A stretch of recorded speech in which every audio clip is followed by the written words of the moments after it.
From the time of Buddha until today, the wisdom has passed not through words alone, but also through living lineages. Today, I'm honored to share you all a brief history on one of these lineages, the lineage of Jonang. The lineage of Jonang, I think it can be understood in two lines of lineage. The line of the teachings from Sutra and the lines of the teachings from Tantra. From the Sutra line, from the Sutra lineage, it started from Buddha Shakyamuni, and then through the glorious Nagarjuna, and then following his students and so on, and from the Lord Maitreya and his direct student, the glorious Asanga, and the spiritual brother, and so on. So this is how the Sutra lineage of Jonang passed down in India. And in Tibet, many great practitioners, panditas, and translators further established and propagated the teachings of Jonang, and so on, passed down till the great Dolpo Sherab Jensen, who further propagated and spread the teachings of Jonang in the land of snows.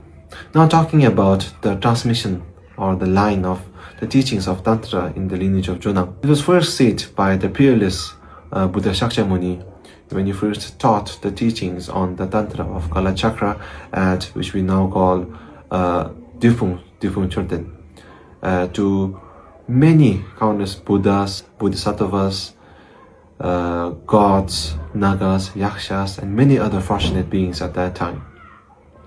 Initially, the teachings did not flourish further or beyond the kingdom of Shambhala. The kingdom of Shambhala, the great king Suchandra, which we call Chujir Dawazangpo, he wrote these teachings, the tantric teachings of Kalachakra, into texts, into words, and then taught it to his people, where countless beings in the kingdom of Shambhala attained enlightenment, attained supreme realizations and all. Then, through the 7 great Dharma kings, through Rigden Jamphal Drakpa, the teachings of Kalachakra further flourished in the kingdom of Shambhala. Later, during the time of Rigden Gyalka, it was that time when the teaching of Kalachakra finally flourished or spread into this world in India. It was when a very great Siddhi, a very great practitioner called Dubchen Dujapa Chembo, traveled all the way to Shambhala to meet Rigden Gyalka in person and received intense and various teachings on the practices on Kalachakra and many other tantric sects.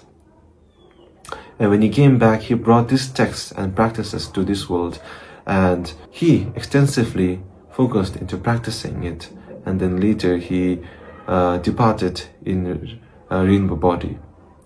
But his student Shribhadra and Shribhadra's student Nalan further caused the spread of the teaching of Kalachakra in India or in this world extensively. Regarding how it spread in Tibet, it was when Jordatsawa Dawazangpo first translated the Kalachakra Tantra and its commentaries in 1027, spreading the empowerment, emanation, and pit instructions. Subsequently, the direct disciple of Nalan, Panchen Dawa Gumbo, he came to Tibet 3 times with Druk Sherabdak as his translator. He gave complete empowerment teachings on Kalachakra Tantra, and successively through him, and then through Lama Lharji Gomba, Lama Dutta Namsek, and so on till the omniscient Chukozer. These practitioners, these great siddhis, have propagated the teachings, the lineage, under the name Jodrukpa, meaning the practitioners of the 6 branch yoga of Kalachakra. Then his student, Kunfang Tujizundro, born in 1243, studied under many masters including omniscient Choku Ozer, receiving over 17 different lineages on Kalachakra Tantra.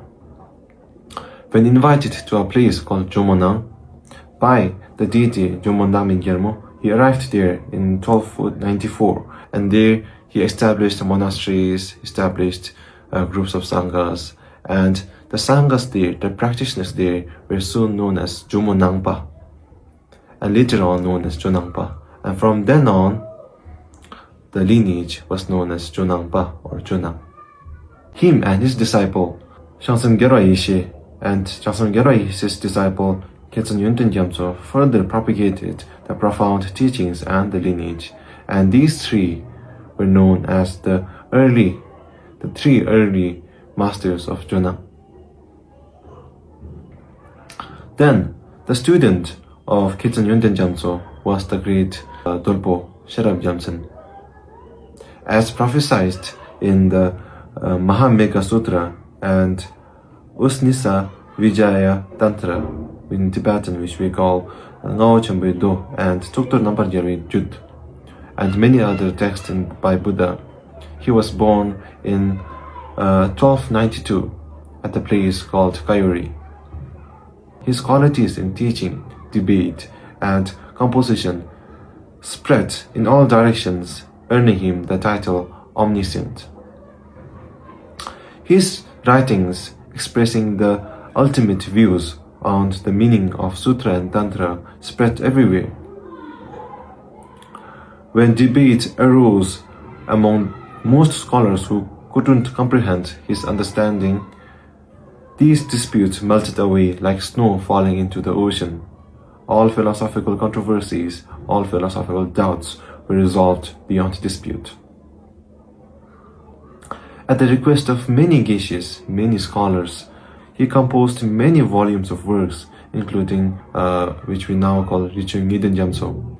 Thereafter, the lineage continued successively through his direct student, an embodiment of Siddhigarbha Buddha, Chuje Shogla Namgyal, and through Nyawan Kungapal, the great Siddha, Drupchen Kungal Lodo, and many other great scholars and practitioners, until Jitsun Kunga Dorshok, and then the embodiment of Chakrasambhava, the great Jitsun Taranatha.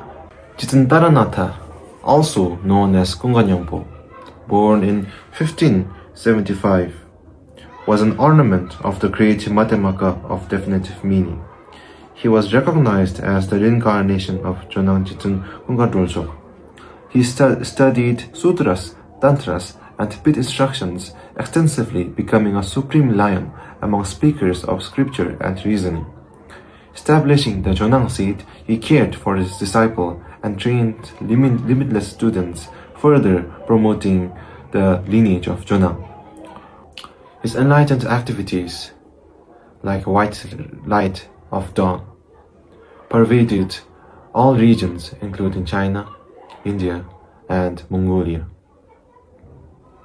From then on until now, through our root gurus, the unbroken lineage of Jonang still exists, spreading throughout the world. This is a very brief history on the lineage of Jonang, and I hope this information helped you.